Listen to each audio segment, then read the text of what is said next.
There are 8 billion apes on planet Earth, and I don't think any of them have played a longer session of Mario Kart than me and my boy Bevdo. I broke my first Guinness World Record by playing Mario Kart for 73 hours, 2 minutes and 48.19 seconds straight. And the news was kind enough to pull up and film the moment we destroyed the record and broadcast it live to the entire country. That's gone full throttle. Like a couple of stoners. Dude, I've had people at work approach me about this. They ask me why I even wanted to do this, and to me it's easy. I always needed my legacy to be forever intertwined with Mario Kart. So the category was decided: longest video game marathon playing games in the Mario Kart series. The current record stood at 40 hours, set by some dudes in Iowa. However, we plan to absolutely violate that record and go for 72 hours. You know, I actually gave this record a crack in 2020 when I was a dumb kid with no camera or money. I thought I'd just do it just for the pride, and only I'd know I had the record. We got about 3 hours in, and all my friends quit on me. So now this record is personal, okay? I vowed to come back and destroy it as an adult. Holy shit, new Mario Kart content? I grabbed my boy Bevdo, my main Mario Kart enabler, and we make an attack plan. I needed a camera, an SD card, a mic, a Serena Williams cardboard cutout, anti-intermission propaganda, just junk like that. But that's all pretty much to be expected. The way the record functions is pretty easy to understand. We can play any games we want in the Mario Kart series. We must play continuously and finish every race together. Also, if we drop out of an online race, we must play a full hour of offline. And as for our breaks, we acquire 10 minutes for every full hour played. Perhaps the most heinous aspect that Guinness required was the witnesses. Holy shit, the witnesses. Guinness requires that 2 independent witnesses must be viewing the attempt at all times. But that wasn't gonna stop me. I called upon all my junkie friends with the promise of alcohol and a working TV with Paul Blart Mall Cop 2. I'd assembled the most ragtag team of degenerates, and like my mom a few times. We needed a hook to get venues in on this, and I sent one beautifully crafted email to the Today Show, and they loved me. They called me iconic and scheduled me in for an 8 a.m. live segment on national TV, and they specifically would pull up the moment we ended the attempt. I had to really sell it to them as, yeah, the little Aussies are taking back the record from the big bad Yanks, and yeah, we're donating to guide dogs. Boom, we're on the news. Now we had our secret weapon, and I had venue offers coming out of my ass. I got a call from this beautiful man, Jacob. Jacob was the kingpin of this little carnival showground area, and he had this amazing little church hall. It was perfect.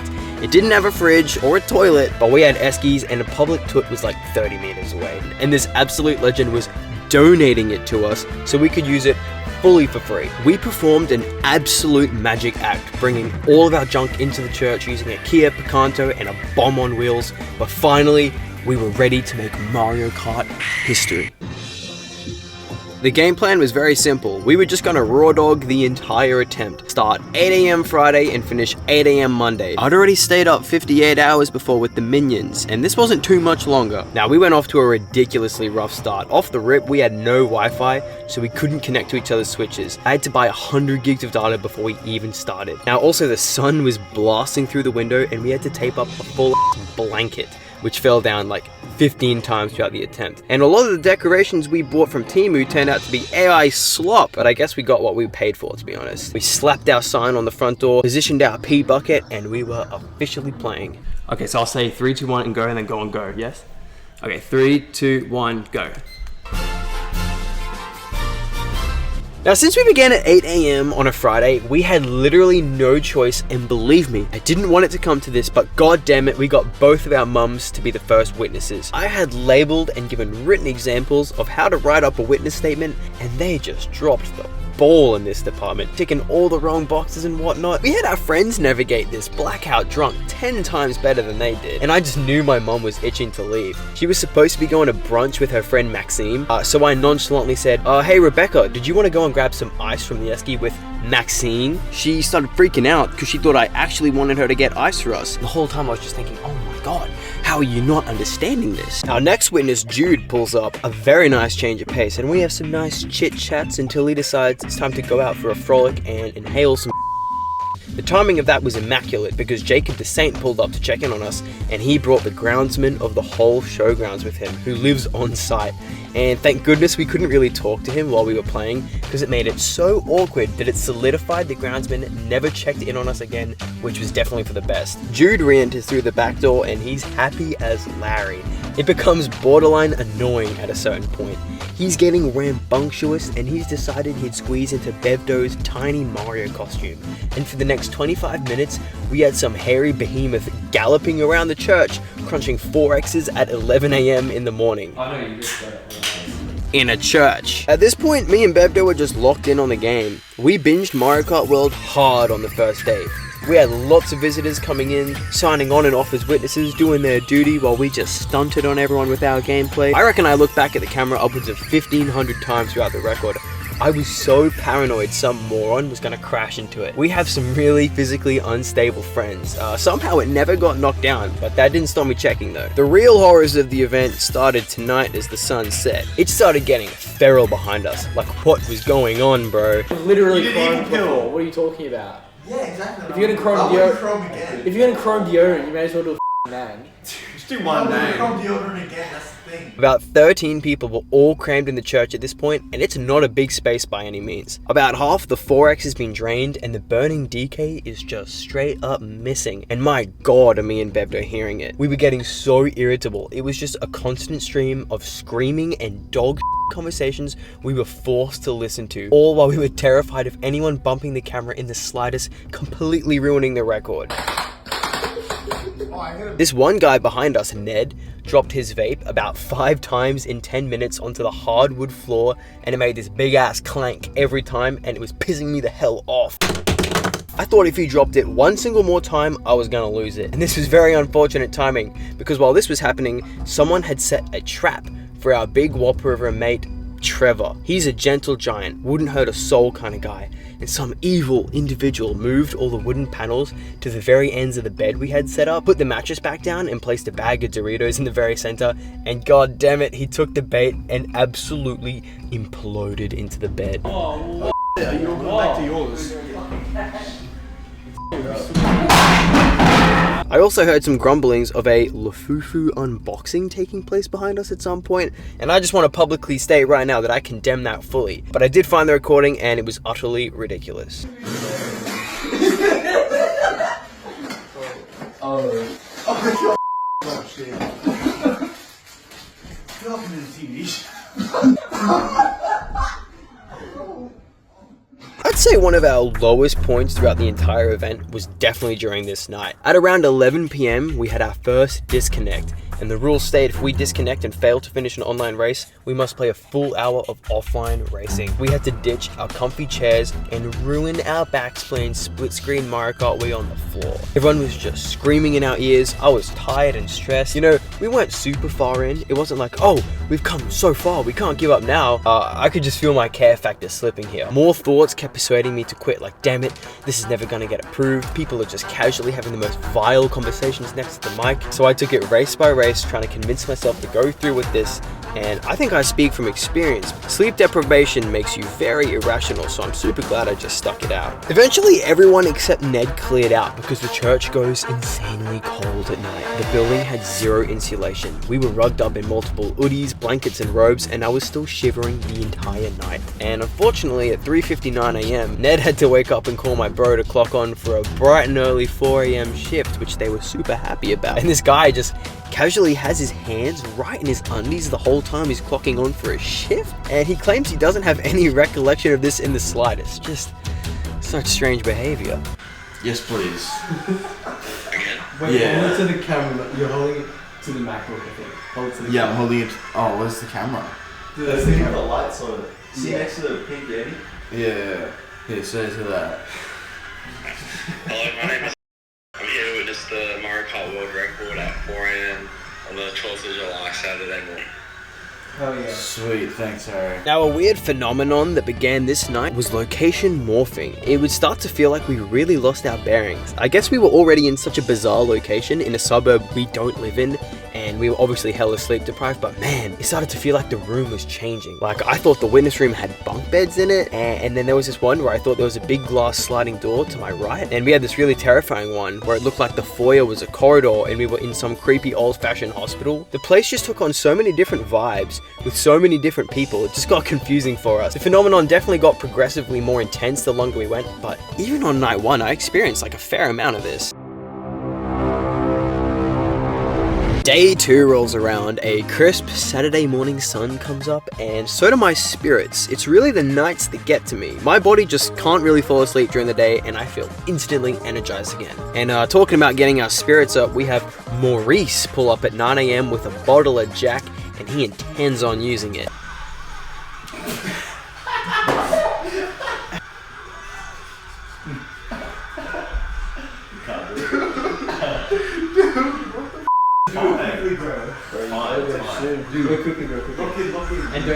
Here's him at 10 AM, and here's him, a 20-year-old, writing his own name and phone number in the witness logbook. Somewhat unfortunate timing, Bevdo's grandma pulls up, and she's greeted by Maurice at the door, and she's got no clue what's going on, and no one's doing a good job explaining. Went right up to the Gulf of Carpentaria to Corumba. Gosh, best sunset I've ever seen in my life. Are you playing the same game? Yeah, we're connected. We have to be together for the whole thing. But the visions are different What do you mean? to me. We're in the same race the whole time. We're playing together, but on our own, like, characters, yeah.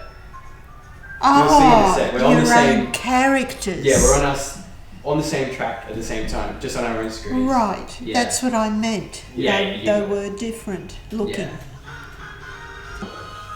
Austin came first, you came second.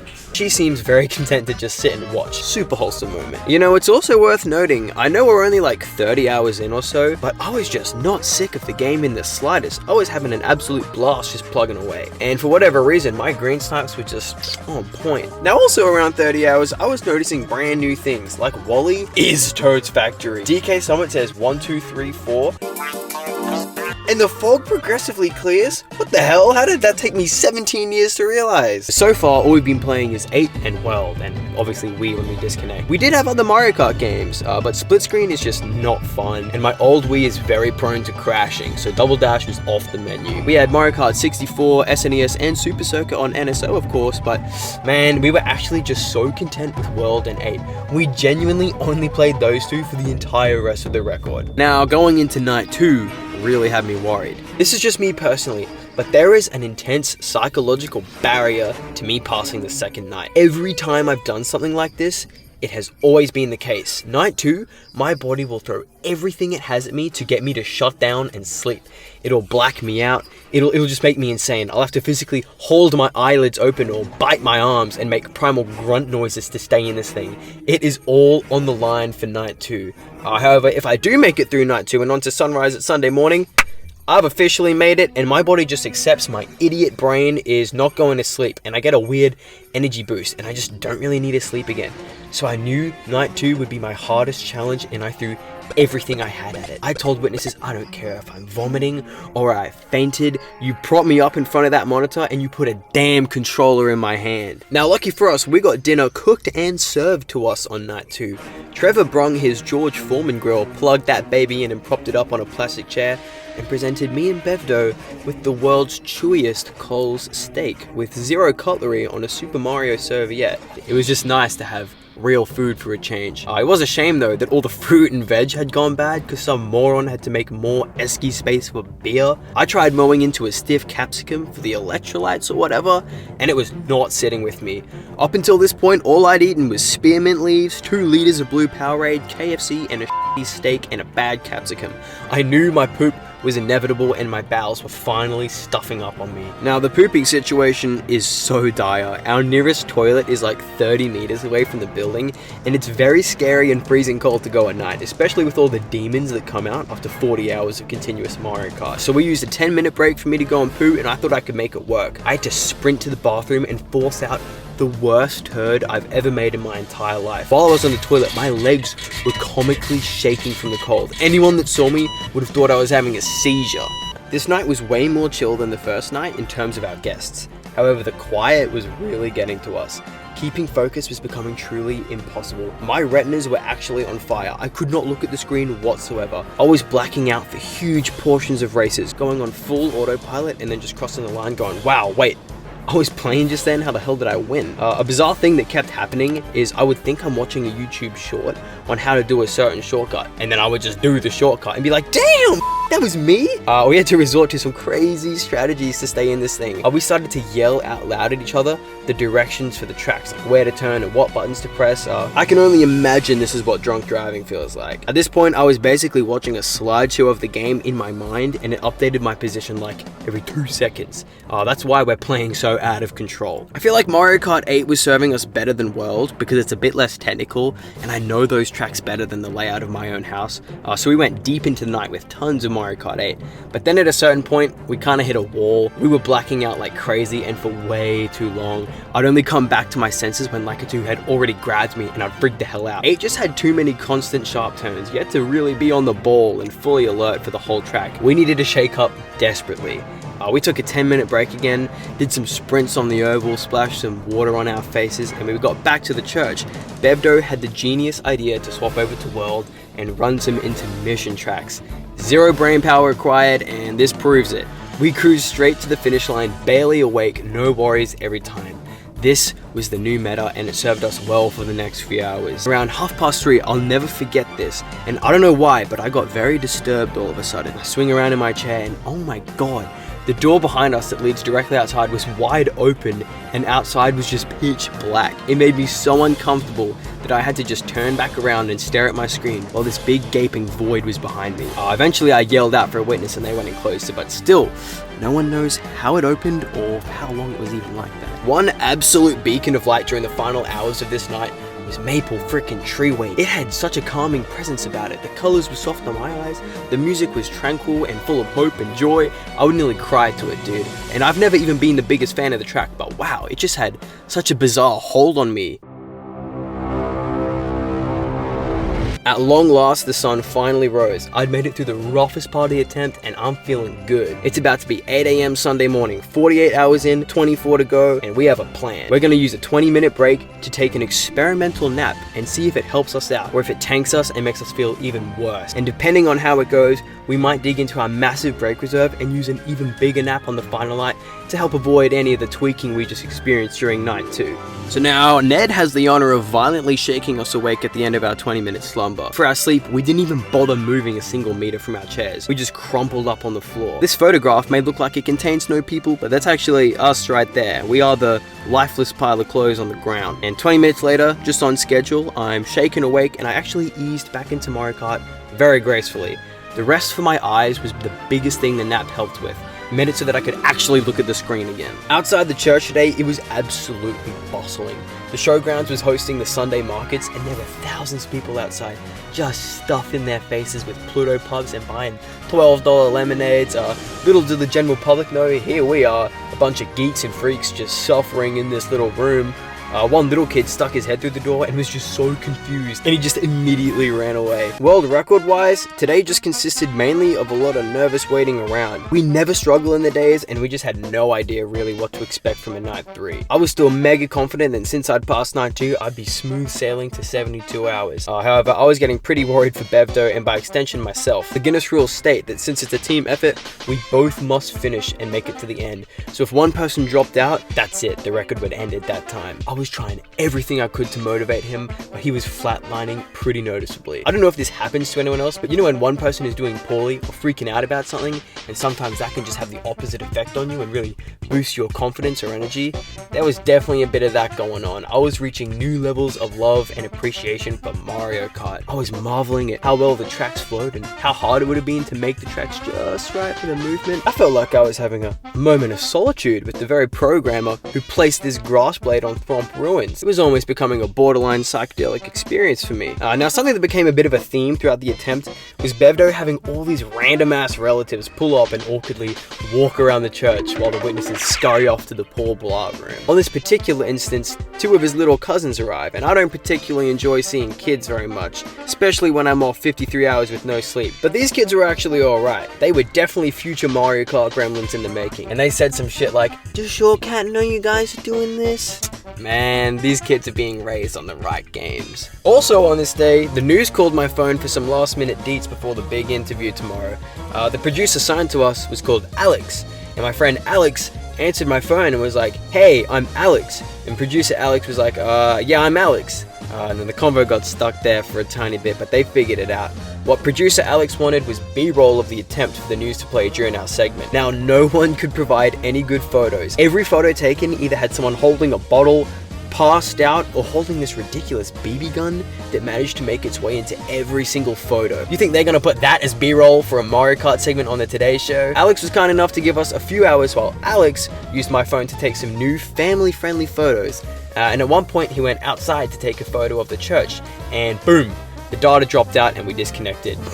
We totally forgot that was gonna happen, but gaff. I was chuffed to be back on Kart Wii for the next hour. By now, it was late afternoon and you could feel the sun was about to go down, and we had some palpable nerves. Yet Bevdo had another surprise guest for us. This time it was his hilarious little friend from high school who he hadn't seen in like 5 years, but he was a huge Nintendo guy. Bevdo invited him just on a whim, not really expecting anything of it. And here we are, dawn of the final night, and Jung-woo busts through the door with a bag of Mickey D's under each arm, and this man single-handedly saved the vibe. We just talked for hours on end about Nintendo games, and he brought such a wholesome and fun energy, which just really helped us out. Now it's about time on the final night where we have people putting on their costumes in anticipation for tomorrow's interview. My brother was parading around the room dressed as Funky Kong, and him and his mate Stuart are going feral on this bottle of gin, like 2 velociraptors tearing up the same chicken. Or at least that's how it sounds from the main room. Now I'm really glad I didn't know the full scale of what they got up to until way after the record, because this would have had me full stressed. There exists a video where Funky Kong and Stuart are unknowingly posted up on the groundsman's front lawn. Hey guys, this is number 1, Monday morning. We're just here for a casual vlog. Today we're going to get some mixed smart meals. You know how it is. Mixed smart meal and a McGriddle. $8.30. $8.30. Sausage McGriddle. Dude, there's steam coming off you. You a hothead. Eventually, when Funky Kong got back to the church, I was like, "Hey, where's Stuart at?" And Funky's all like, he's asleep in my car." Which is really strange, but I guess I didn't question it at the time. It's getting late now, 10 p.m.-ish, and it's full house again. Everyone's sleeping over for this interview tomorrow. And even with all this moral support, we're getting woozy. I've done a lap of Big Blue, and I'm thinking, wow, what was that? Have I ever played that track before? It felt like a brand new experience, and I recognized how insane that was, and I got my act together quick smart. I slapped myself in the head a few times, and then I was kind of just fine for the whole rest of the record, to be honest with you. My whole get past the second night theory really worked out for me. Bevdo, on the other hand, oh no. This was the most dire condition we'd been in yet. I was trying everything to hype him up, and it was not working whatsoever. Now remember how we took that 20-minute sleep break to see how it went, and it yielded positive results? Bevdo now wanted to cash in and take a 2.5-hour nap till 3 a.m. and I was like, that's a terrible idea. A 20-minute nap is a very different beast to an 150-minute nap. I feared if we took this nap, our bodies and brains would just fully shut down, and it would be impossible to wake up and just hop back on the game. I was advocating against this so hard, warning him, hey, this sleep is going to kill us. But he was already crashing on a dangerous scale, and I was having to yell at him literally every 10 seconds, reminding him he was going off the track, or like, press the A button. I feared we had no other option, so we bit the bullet and used the brake. We got every single witness to put on a timer for 2:50 a.m. so we could make sure no one is sleeping through this. That would have been tragic, bro. Could you imagine we all fell asleep and like 10 hours later we're just woken up by the news crew? And just like that, our 2.5 hour sleep break had commenced, and I tried to be smart about this. I spent like an hour and a bit just pacing around the church, doing push-ups and whatnot. I moved the hashtag Fix Worldwide sign closer to our setup for the interview, just trying to keep active and busy. I only actually went to sleep right before we were supposed to wake up again. I was avoiding getting into a deep sleep at all costs. I put my own timer on my phone just as an extra precaution and slept with my phone on my cheek.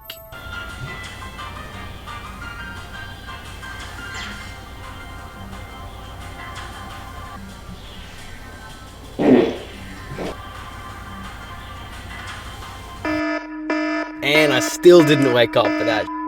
Only Funky Kong and Ned woke up to their alarms. Every other witness snoozed right through. If it wasn't for these two saviors, we would have been absolutely doomed. As soon as Funky Kong woke me up, I went full panic mode. Thought we'd missed our wake up call. I rocketed up to my monitor, and thank God it was only 2:50 a.m. We had 10 minutes to get ready. The scariest part was trying to resuscitate Bev though.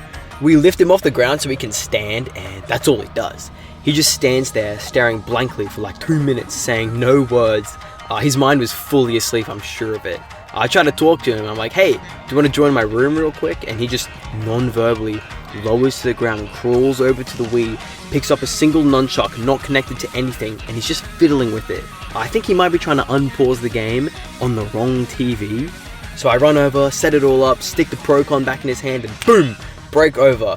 And the next hour went about as well as you'd expect, dude. I was forced to lock the hell in, and I was basically coaching him how to navigate the tracks.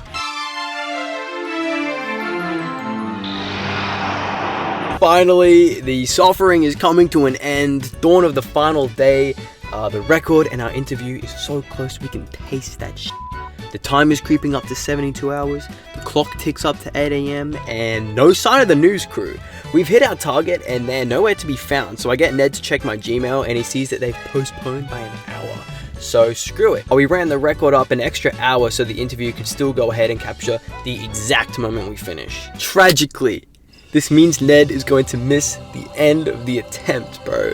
This one dude single-handedly carried the witnesses on his shoulders. He spent every damn night, called all the Discord witnesses at crazy hours of the morning, crushed more 4Xs than anyone, and never complained once. We saluted him off as he went into work, and I think he still watched the interview on his shift, so Ned was there in spirit. Finally, the camera dude arrives. Me and Bev, they were suited up as Mario and DK. The guy stuffs the mic in my ear and we're just waiting for our segment. Running Wii Rainbow Road. My fellas behind me holding confetti. We got the Temu trophies. The stand-in Guinness plaque I whipped up on Canva. Funky Kong is here, Diddy Kong is here. Maurice pulled up in a suit. Someone dressed up as Bowser. Big Jim in the Bullet Bill hat. Bevdo's little cousins are here. Jacob the Saint is here. All of Australia's about to be watching. Ned's tuning in. Bevdo's grandma is taping her TV. All the while, I had a secret plan from the beginning that I didn't share with the news or Jacob because I knew they would both say no to doing this. So it may have been a bit of a gamble, but it was too worth it. Stu and Funky Kong pour a fat load of the most $7 champagne into each me and Bevdo's sweaty shoes, and we were gonna hit the fattest victory shoey on national TV. Finally, our moment is here, and us little sleep-deprived demons are in the spotlight, and we hit that victory shoey. Duo who've just gone full throttle, seemingly smashing a Guinness World Record for the longest Mario Kart marathon ever. Austin and Brandon have just spent a whopping 72 hours behind the wheel, dodging bananas, throwing shells, and racing their way into the history book. Hey! Congratulations!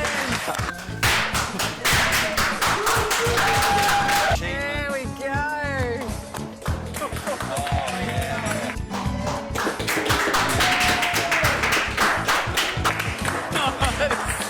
You guys are legends. You're in the Guinness Book of World Records. That is not an easy feat. The record has officially ended. The time of death, 9:02 a.m., 73 hours, 2 minutes, 48.19 seconds of Mario Kart. And we pretty much folded the rest of the interview. It was a deer in headlights type scenario. Everything felt too surreal. All the planning and struggling and build up and release. And here I am talking to Carl Stefanovic of the Today Show. Man, none of it felt real, dude. We had nothing left to give. We had some awkward ass answers and Carl called us like a couple of stoners. Everyone congratulates us and leaves me and Bevdo alone to get some well-deserved rest. But first, we nip over to the Woolies across the road, feeling like absolute aliens. We clear out all the chicken curries, bring them all back to the church, made the comfiest little nest, threw the heater on, whacked on some old SML videos, and we were in heaven. This is my new happy place, for sure. I specifically remember my last moment of consciousness. I leaned over to Bevdo and I say, I've got 10 seconds max. And then I died. Right now, I'm just waiting for Guinness to get back to me. I have no doubt in my heart that I've achieved the world record, and I'm fully expecting them to approve it at this point, but for whatever reason, if it does get struck down, so be it. I had a great time, and I'm proud of me and my mates for even pulling this off. Facebook wasn't though. The Today Show put us on their Facebook, and here are my favorites. Facebook and Instagram are feral, and I really wouldn't have it any other way. They weren't all negative though. The guy who actually we took the record from left a super wholesome comment, which was very sweet. I feel like this experience just brought me closer to Mario Kart, and the whole thing served as a beautiful send-off to Mario Kart 8's 11-year reign. 2020 me would be very proud of myself. Also, real quick, why is there this weird shit post saying Chris Chan has played Mario Kart for 102 hours? What the f***?